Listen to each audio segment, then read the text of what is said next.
We will first prepare two balance sheets, and two balance sheets will be compared. Each and every figure in balance sheet will be compared with the previous year figure. Here we have 2 years balance sheet, 2018 and 2019. 2018 is a base year. 2018 is what? Base year. This figure will be compared with 2019 ka figure. Whether amount increased or decreased, each and every amount whether increased or decreased. For comparing, first we'll have to convert this into vertical balance sheet first, right? So what we are doing, first we are preparing balance sheet of 2018. See, inner column, outer column. Then 2019 balance sheet, inner column, outer column. This increase, decrease and percentage we will do it at the end. Okay. Let's first start sources of fund. Okay. पैसे गोळा कुठून केले? First we will have own fund. स्वतःचा पैसा. Okay. In that, what is the source of own fund? Share capital, preference share capital. Equity and preference share capital is the sources of own fund. Reserve surplus is also sources of own fund, right? The share capital plus reserve surplus minus accumulated losses. There is no accumulated losses on balance sheet asset side. Bro, so first I will write equity share capital. Okay. Then preference share capital. 2018 मध्ये equity share capital किती होतं? 2 लाख आणि preference share capital होतं 80,000. So I will write that in inner column. 2 lakh आणि 80,000. Total share capital. Right? I will write that in a outer column. 2 lakh 80,000 total of 2018 only. Right? In that, I will add reserves and surplus. हे heading. या heading मध्ये काय आहे बघा, reserve and surplus आहेत 1 लाख रुपये. Reserve and surplus किती आहेत? 1 लाख रुपये. मी शॉर्ट फॉर्म मध्ये लिहितो, माझ्याकडे जागा नसल्यामुळे. रिझर्व अँड सरप्लस बरोबर, एकच आयटम आहे म्हणून त्याला मी आउटर कॉलम मध्ये घेतो. जर समजा 2-3 आयटम असते, जनरल रिझर्व, पीएनएल, तर मी इथे लिहिलं असतं जनरल रिझर्व, पीएनएल वगैरे इनर कॉलम मध्ये लिहिले असते आणि टोटल आउटर कॉलम मध्ये घेतले असते. ओके. या दोघांची टोटल झाली 3,80,000. या दोघांची टोटल किती झाली? 3,80,000 रुपीज. बरोबर. मायनस लॉसेस या क्वेश्चन मध्ये नील येते. बरोबर. मग हे आले proprietor fund, on fund 3,80,000 rupees. Is that clear? Business सुरुवात करताना प्रोप्रायटर फंड एवढा आहे. बरोबर. त्याला दुसरं नाव काय आहे तर net worth. Owner's fund, proprietor fund. पण जेव्हा मी बिझनेस करतो तेव्हा फक्त ओन फंडने नाही करू शकत. बरोबर. मला बॉरोड फंड पण लागतो. तर 2018 चा बॉरोड फंड बघा काय, debenture is borrowed fund, long term liability हा. आणि नंतर creditor, bills payable, provision for tax या करंट लायबिलिटी आहे. मग लॉंग टर्म लायबिलिटी फक्त एकच, 60,000 डिबेंचर. मग बॉरोड फंड मध्ये मी लिहिणार 15% डिबेंचर. एकच आयटम आहे, किती रुपये? 60. म्हणून मी डायरेक्ट आउटरला घेतला. याला मी नाव दिलं बी, समजा याला नाव दिलं ए. बरं, हे झाले माझे टोटल सोर्सेस ऑफ फंड बरोबर ए प्लस बी. 380 हा ए आहे, नाव देतो याला ए, याला नाव दिलं बी, ए प्लस बी. 380 प्लस 60 बरोबर किती झाले 4,40,000. उतर कॉलमला संपले. इथे पैसे गोळा करून झाले. टोटल सोर्सेस ऑफ फंड झाले 4,40,000. जर मी 4,40,000 गोळा केले तर मी इन्व्हेस्टमेंट 440 करणार. इथून पुढे असेट साइड सुरू होते, त्याला आपण म्हणणार ऍप्लिकेशन ऑफ फंड. काय म्हणणार त्याला? Application of fund.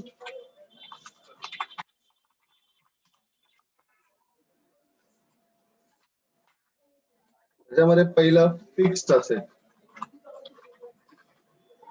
काय हेडिंग? Fix asset. पैसे गोळा केलेले गुंतवणार पहिले कशामध्ये? Fix asset. आता याच्यामध्ये फिक्स असेट कोणत्या बघा? Land building, plant and machinery, या 3 फिक्स असेट आहेत. ओके, तर मी लिहून टाकतो लँड, बिल्डिंग आणि plant and machinery short form मध्ये लिहितो. यांना इनर कॉलम मध्ये लिहितो आणि टोटल करून आउटर कॉलमला घेतो. ओके, 80, 60, 73, 80,000, 60,000, 73,000.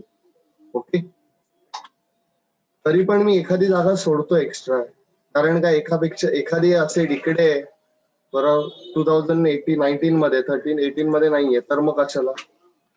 मग जागा सोडून घ्या. Total fixed asset. ओके,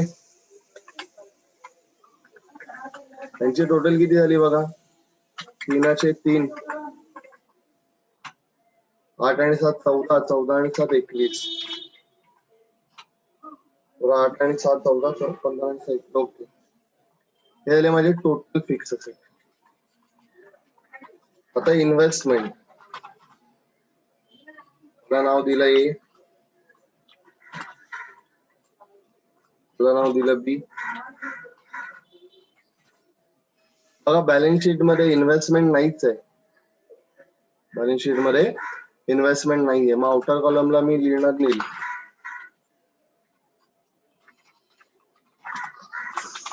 तिसरं आहे आता वर्किंग कॅपिटल.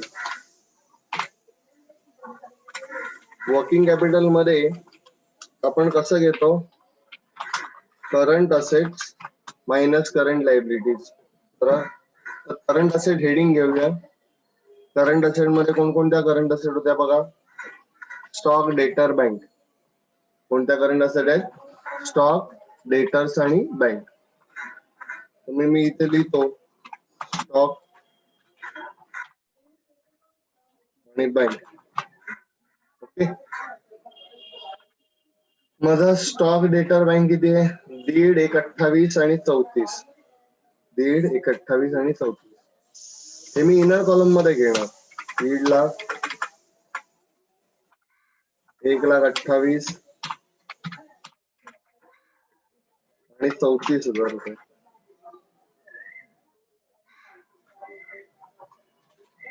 34,000 रुपये. एक जागा सोडली.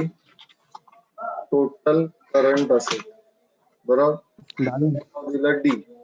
हा बोल, काय प्रतीक? डेटर वर्षी 1 शून्य कमी पडलं. ओके, डेटर वरती 1 शून्य कमी आलं बरोबर.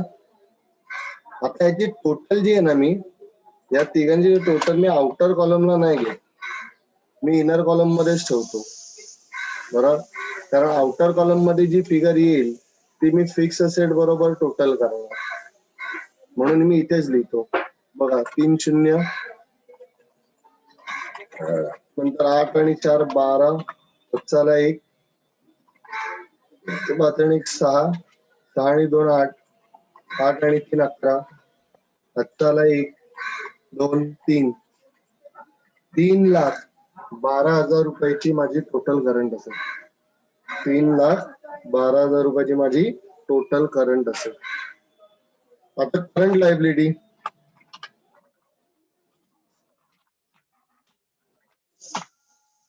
आता करंट लायबिलिटी कोणकोणत्या आहेत? इकडे current liability, creditor, bills payable, provision for tax. Creditor 50,000,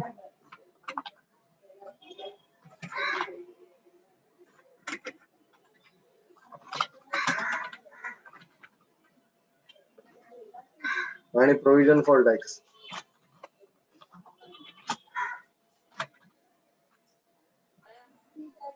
10 आणि 25.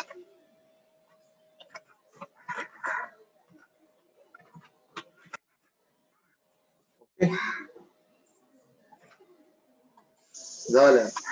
या आल्या माझ्या टोटल करंट लायबिलिटी. एक ओळ सोडली मी. बघा 25 आणि 50, 75 आणि 10 85, याची पण टोटल मी इनर कॉलम मध्येच लिहितो. बरोबर, त्याला नाव लिहितो ई. का? ए मध्ये आले फिक्स असेट, बी मध्ये आले इन्व्हेस्टमेंट, बरोबर, सी मध्ये आले, सी आलीच नाही, हे वर्किंग कॅपिटल आहे सी, बरोबर. हे मी असं इथे लिहितो ए, आणि इथे सी. ओके, वर्किंग कॅपिटल तिघांची टोटल करायची. आता हे वर्किंग कॅपिटल कसं काढणार? बरोबर, करंट असेटची total D, current liability total E, यांची वजा बाकी. त्याचं उत्तर आलं नेट वर्किंग कॅपिटल.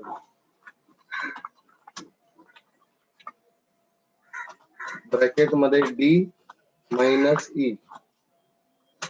ओके, माझं डी किती आहे? 3,12,000 आणि ई किती आहे? 85,000. बरोबर, पाहिजे तर मी ते तिथे करून दाखवतो.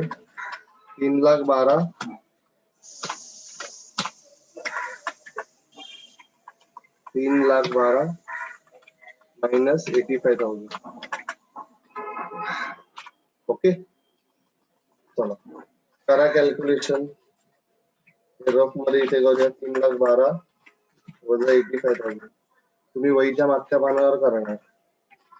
12तनं 5 गेले 7, आता घेतला एक परत दिला, झाले 9, 9 आणि 2 11, आत्ताला 1, बरोबर, 2, 2,27,000. चेक करा बरं. आत्ताला 2,27,000 आलं माझं वर्किंग कॅपिटल. ते मी इथे लिहिणार आउटर कॉलमला 2,27,000 रुपये. आता बघा याची टोटल किती येणार? फिक्स असेट 2,13,000 आणि वर्किंग कॅपिटल 2,27,000. 2,13,000 फिक्स असेट आणि 2,27,000 रुपये माझे वर्किंग कॅपिटलचे. तिघांचे टोटल 7 आणि 3 10, झाला 1, 2 आणि 1 3 आणि 1 4, 4 4, म्हणजे 4,40,000 रुपये झाले टोटल. किती झाली टोटल? 4,40,000 रुपये total. Total application of fund, total application of fund. बघा सोर्सेस पण 440 होते. बघा टोटल सोर्सेस ऑफ फंड पण 4,40,000 होते. 4,40,000 गोळा केले, तेव्हा त्यातले 2,13,000 रुपये इथे गुंतवले, बरोबर, आणि इन्व्हेस्टमेंट मध्ये काहीच गुंतले नाही, बरोबर, आणि करंट असेट आणि करंट लायबिलिटी टोटल. ही करंट असेटची टोटल, ही करंट लायबिलिटी. करंट असेट मधनं करंट लायबिलिटी मी मायनस केली. समजलं का? हे झाले 2018. हे समजलं? कोणाला काही डाऊट? एक सेकंद, आपण जरा त्याचा लेआउट मध्ये म्हणजे आडवं करून दाखवता येईल तुम्हाला. ओके चला, एक सेकंड होल्ड करा, म्हणजे गोंधळ कमी होईल.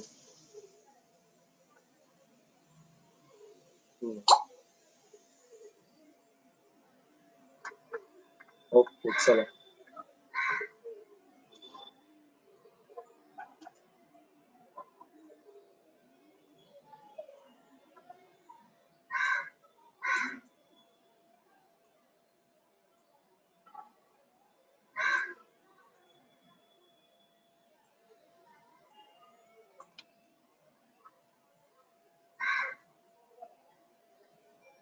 हे 2 लाख 2018 झालं, समजलं. आता सेम फॉर्मॅट आहे बरोबर. आपल्याला फक्त गाळलेल्या जागा भरायच्या 2019 साठी बरोबर. सोर्सेस ऑफ फंड मध्ये 2018 मध्ये होते इक्विटी शेअर कॅपिटल 2 लाख. 2019 मध्ये किती झाले बघा.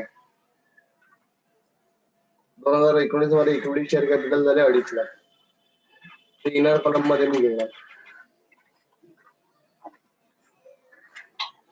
प्रेफरन्स शेअर कॅपिटल किती झाले बघा, ते 80च होते. मग दोघांची टोटल आउटर कॉलमला 2,80,000.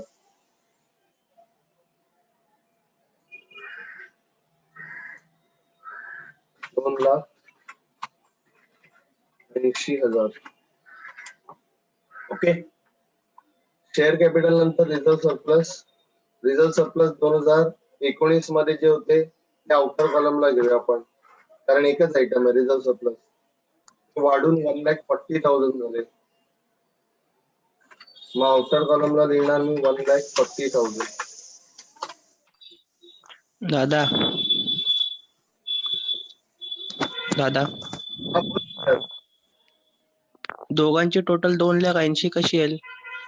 सॉरी, पण 2,50 आणि हे 3,30 झाले.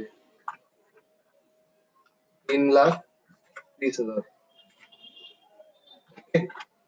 आहे बाबा, आहे त्याच्यात जागा आहे. या 2,50 आणि 80 टोटल झाली 3,30,000. ओके. नंतर रिझर्व सरप्लस 1,40,000. मग टोटल झाली 0, 4 आणि 3 7, 3 आणि 1 4. म्हणजे टोटल झाले शेअर होल्डर फंड 4,70,000. त्याच्यामधनं या वर्षी पण हे नील आहे बघा. लॉसेस 2019 मध्ये पण नाहीये. असं असू शकतं 2018 मध्ये नाही आहेत पण 19 मध्ये आहेत नील. मग टोटल झाले 4,70,000च. ओके. हा झाला माझा प्रोप्रायटर फंड 4,70,000.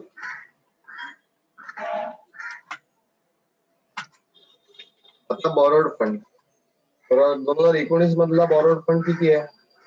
19 मध्ये पण एकच आयटम आहे बॉरोड फंडचा, डिबेंचर 51,000 बरोबर. मग इथे दिसतंय बघा, आपण डिबेंचर लिहिलेलं आहे. आता फक्त अमाऊंट मध्ये लिहायचं आहे 51,000 आउटर कॉलम, कारण एकच आयटम आहे. कळलं? आता total sources of fund, proprietor fund, मालकाचा फंड प्लस बॉरोड फंड 3,000. एकाचा 1, 7 12 हाताला 1 5, 5,21,000 रुपये. 5,21,000 रुपये हे झाले टोटल सोर्सेस ऑफ फंड बरोबर. स्वतःचे प्लस बॉरोड फंड. आता वापर फिक्स असेट. त्याच्यामध्ये पहिला वापर आपण फिक्स असेट मध्ये करणार. 3 आयटम आहेत, land building and plant and machinery 1,90,000 आणि 1,73,000. Land 1 lakh, building 90, plant and machinery 1,73,000.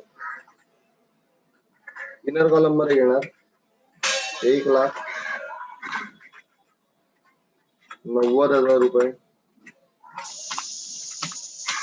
1,73,000. यांचे इनर कॉलम मध्ये घेतले, यांची टोटल आउटरला टाकली. टोटल फिक्स असेट बरोबर 3 चे 3,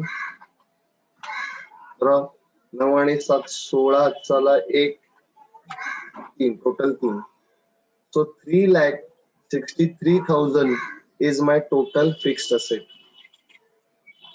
इन्व्हेस्टमेंट या वर्षी पण नव्हती माझ्याकडे, बरोबर. 19 मध्ये पण नव्हती. असं होऊ शकतं की 18 मध्ये आहे, 19 मध्ये नाहीये, बरोबर, किंवा 18 मध्ये नाहीये, 19 मध्ये आहे. आता करंट असेट्स, आता आपण मी कॅल्क्युलेट करणार वर्किंग कॅपिटल. वर्किंग कॅपिटल करण्यासाठी current assets minus current liabilities घेतात.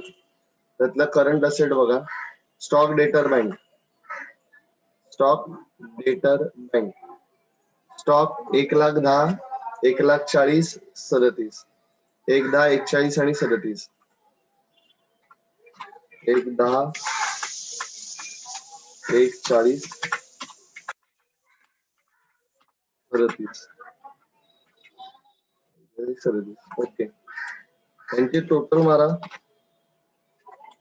टोटल करंट असेट मी इनर कॉलम मध्येच लिहितो, कारण मला इथे आउटर कॉलम मध्ये वर्किंग कॅपिटलची फिगर पाहिजे.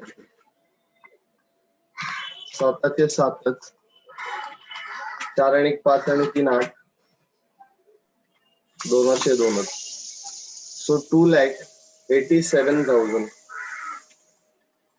आता करंट लायबिलिटीच्या 3 फिगर आहेत. Creditor, bills payable, tax. हे क्रेडिटर, हे बिल्स पेएबल, हे टॅक्स. 86,643, 86,43, 86,43. ओके, त्यांची टोटल करा बघा. 9,000, 8 आणि 4 12, 1,29,000. हे मी एकाच लाईन वर लिहिले, करंट लायबिलिटीचे टोटल. ओके, आता मला माहिती आहे 2,87,000 रुपीजचा माझा करंट असेट आणि 1,29,000च्या माझ्या करंट लायबिलिटी. 0 परत 8, 17 गेले 8, आता त्याला एक परत दिला 3, 3 गेले 5 मधले, 8 मधले 3 गेले 5, एकच आहे. पुन्हा एकदा चेक करा. 18, 16, 17, चला 1, 5, 7, 8. Okay, 158 is my net working capital. मग ते मी आउटर कॉलम मध्ये घेणार 1,58,000. आता माझं टोटल ऍप्लिकेशन ऑफ फंड काढतो मी. 1,58,000 माझ्या वर्किंग कॅपिटल मध्ये इन्व्हेस्टमेंट आहे आणि फिक्स असेट मध्ये 363. मी इथे लिहितो, कॅल्क्युलेशन करायला सोपं पडेल म्हणून, नंतर खोडून टाकतो. 0,0,0, 8 आणि 3 11, चला 1, 6 आणि 1 7, 7 5 12, चला 1, 4 आणि 1 5, 5,21,000 रुपये टोटल झाली. पुन्हा एकदा चेक करा. 8 आणि 3 11, चला 1, 5 12, चला 1 5. ओके, तो 5,21,000 रुपये ऍप्लिकेशन, 5,21,000 रुपये सोर्स. बघा, सोर्सेस ऑफ फंड मध्ये शेअर होल्डर फंड होता 470 आणि बॉरोड फंड होता 51,000. 5,21,000 गोळा केले, 5,21,000 रुपये इन्व्हेस्ट केले. हे समजलं का? फॉर्मॅट तोच आहे, फक्त एका इयरच्या बॅलन्स शीटच्या ऐवजी 2 इयरच्या बॅलन्स शीट झाल्या. बरोबर, प्रत्येक इयरला 2 कॉलम, एक इनर कॉलम, एक आउटर कॉलम. हे आतापर्यंत जे आपण केलं ह्याला म्हणणार conversion of horizontal balance sheet into vertical balance sheet. Conversion of horizontal balance sheet into vertical balance sheet. Is that clear? Anybody, any doubt? तुम्ही फॉर्मॅट पार्ट केला की फॉर्मॅट बद्दल तुम्हाला ते जमणार. आता मेन क्वेश्चन, तुम्हाला व्हर्टिकल नुसतं करायला नाही सांगितलंय, तुम्हाला कंपॅरेटिव्ह बॅलन्स शीट बनवायला सांगितले, म्हणजे कंपॅरिझन पण करायचं तुम्हाला. आता इथून पुढे प्रत्येकाचं कंपॅरिझन, प्रत्येक फिगरचं कंपॅरिझन. पहिली फिगर काय? इक्विटी शेअर कॅपिटल 2 लाख होती, 2.5 लाख झाली. म्हणजे 50,000 वाढ झाली.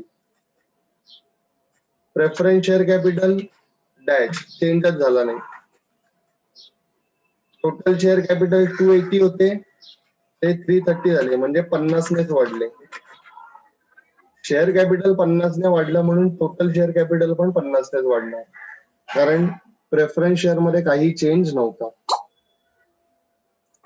आता बघा, रिझर्व्ह सरप्लस पहिले 1 लाख होते, नंतर 40,000 झाले, 1,40,000 झाले. That means increase by 40,000. That means increase by 40,000. बरोबर. नंतर टोटल पहिले 380 होते, या दोघांची टोटल 380 होती. बरोबर. 380 ची 470 झाली, म्हणजे 90,000 ने वाढली. हे जी 90,000 ची वाढ आहे, ही 90,000 ची वाढ बघा या दोघांची टोटल आहे. शेअर कॅपिटल 50 ने वाढलं आणि रिझर्व्ह सरप्लस 40 ने वाढले, टोटल मिळून 90 ने वाढ झाली. Is that clear? चलो पुढे, प्रोप्रायटर फंड 380 चा 470 झाला, म्हणजे 90,000 ने प्रोप्रायटर फंड वाढला. ओके. नंतर बॉरोड फंड पहिला 60 होता, 51 झाला, म्हणजे कमी झाला. 9,000 ने तो कमी झाला. कमी झालेली फिगर आपण ब्रॅकेट मध्ये दाखवायची, ब्रॅकेट मध्ये लिहिणार. 9,000 ने बॉरोड फंड वाढला. आता बघा, या दोघांची फिगर, या दोघांची वजाबाकी कितीने वाढ झाली. टोटल सोर्सेस ऑफ फंड मध्ये कितीने वाढ झाली? 81,000 ची वाढ झाली असणार. जर तुम्ही केले 5,21,000 वजा 4,40,000, बघा 3 शून्य, बरं एकाचा 1, बरं 8 आणि 4 12, आता एक परत दिलं शून्य, 81,000. बरं, मी डायरेक्ट उत्तर कसं काढलं 81,000? हे इथं काढलं. शेअर होल्डर फंड 90,000 ने वाढला आणि बॉरोड फंड 9,000 ने कमी झाला. ही जी टोटल आहे, टोटल सोर्सेस, ती या दोघांची टोटल आहे. तर मग plus minus minus sign of a greater amount. Is that clear? कोणाला काही डाऊट? पुढे जायचं का? ओके, चलो नेक्स्ट. आता हेच आपण करणार ऍप्लिकेशन ऑफ फंड साठी. पहिला लँड 80,000ची होती, बरोबर, ती वाढून किती झाली? 1 लाख, म्हणजे कितीने वाढली? 20,000 ने वाढली. कितीने वाढली? 20,000 ने वाढली. हे इन्क्रीज डिक्रीज मध्ये लिहिणार 20,000. बघा तिसरा कॉलम इन्क्रीज डिक्रीज. पहिला कॉलम 2018 ची बॅलन्स शीट, दुसरा कॉलम 2019 ची बॅलन्स शीट, दोघांना inner outer column. Second last column आहे तो इन्क्रीज और डिक्रीज. 80,000ची लँड 1 लाख झाली, म्हणजे वर्षभरात 20,000ची खरेदी झाली. बिल्डिंग 60 ते 90 झाली, म्हणजे 30,000ची बिल्डिंग बांधली या वर्षात. प्लांट अँड मशिनरी 73 होते, ते 1,73,000 झाले, म्हणजे 1 लाखाने वाढले. Is that clear? नंतर 213 च्या असेट टोटल एवढ्या झाल्या. या तिघांमुळे वाढल्यात, हे टोटल झाले 1.5 लाख. बरोबर. जर तुम्ही चेक केले 363 मायनस 213, उत्तर बघा 150 येत आहे. 3 गेले 0, 7 नाही गेला 5, 2 नाही गेले 2 गेले. ओके, हे फक्त टॅब्युलेशन आहे, जास्त काही वेगळं नाहीये. आता पुढे स्टॉक, माझा 1.5 लाखाचा स्टॉक 1,10,000 झाला, म्हणजे 40,000 कमी झाला, म्हणून मायनस मध्ये लिहिणार. 1,28 चा स्टॉक 1,40,000 झाला, म्हणजे 12,000 वाढला, मग मी प्लस मध्ये 12,000 लिहिणार. बरोबर, आणि 34 चा 37 झाला म्हणजे 3000 ने वाढला. ओके, आता जर तुम्ही बघाल इथे माझ्या करंट असेट टोटल 3,12,000 होत्या, त्या 287 झाल्या. 3,12,000 मायनस 287,000. 12तले 7 गेले 5, आता घेतलेला एक परत दिला, 11तनं 9 गेले 2, त्याला परत दिला 25,000 रुपये. किती? 25,000 रुपयाने काय झाली? घट झाली. मग मी इथे लिहिणार -25,000. हे आपण इथल्या इथे काउंटर चेक करून घेऊया. 40 ने कमी झाला आणि 15 ने वाढ झाली. बरोबर, म्हणजे 40 वजा 15.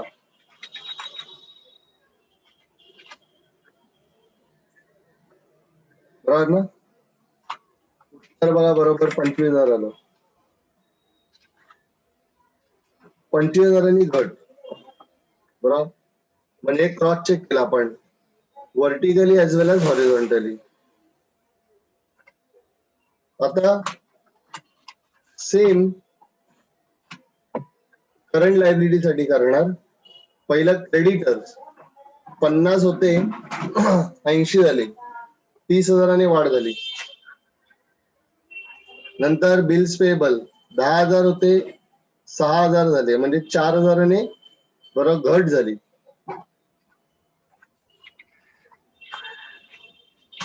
घट झाली 4,000, तर ते मायनस मध्ये. आणि 25चे 43 झाले, 25 आणि 15 40 आणि 3 म्हणजे 18. 18,000 वाढ झाली. ओके, म्हणजे बघा 18 प्लस 30 48 ने वाढ झाली, आणि 48 मधले 4 गेले, 44,000 ने वाढ झाली. Is that clear? आता नेट वर्किंग कॅपिटल 227 चं कॅपिटल माझं वाढून किती झालं? 158. 227 चं कॅपिटल 158 झाले. बरोबर 9, आता घेतलं एक परत दिला झाले 6, 6 आणि 6 12, घेतलेला परत दिला 0. 69,000. 69,000 ने घट झाली. So I will write here into bracket 69,000. आता एक काउंटर चेक करा, 69,000 ची घट कशी झाली. बरोबर, हे 25,000 रुपयांनी करंट असेट कमी झाली. बरोबर, आणि माझ्या करंट लायबिलिटी वाढल्या. बरोबर, म्हणजे दोन्ही वेळा घट झाली. या दोघांची टोटल होणार, कारण हे मायनस आहे ना, current asset minus current liability आहे ना, मग minus minus plus, so total झाली -69. ओके, आता जर तुम्ही बघाल तर इथे 150 ने फिक्स असेट वाढल्या आणि 69 ने वर्किंग कॅपिटल कमी झालं. 150 मायनस 69 जर तुम्ही केले, 10तनं 9 गेला, एक उरला, आता एक परत दिला, 7 झाले, 7 आणि 8 15. ओके, 81,000. म्हणजे नेट इफेक्ट 81,000 चा आला. या दोघांमधला पण फरक बघा 81,000 चा आहे, आणि हेच 81,000 इकडे पण आहे.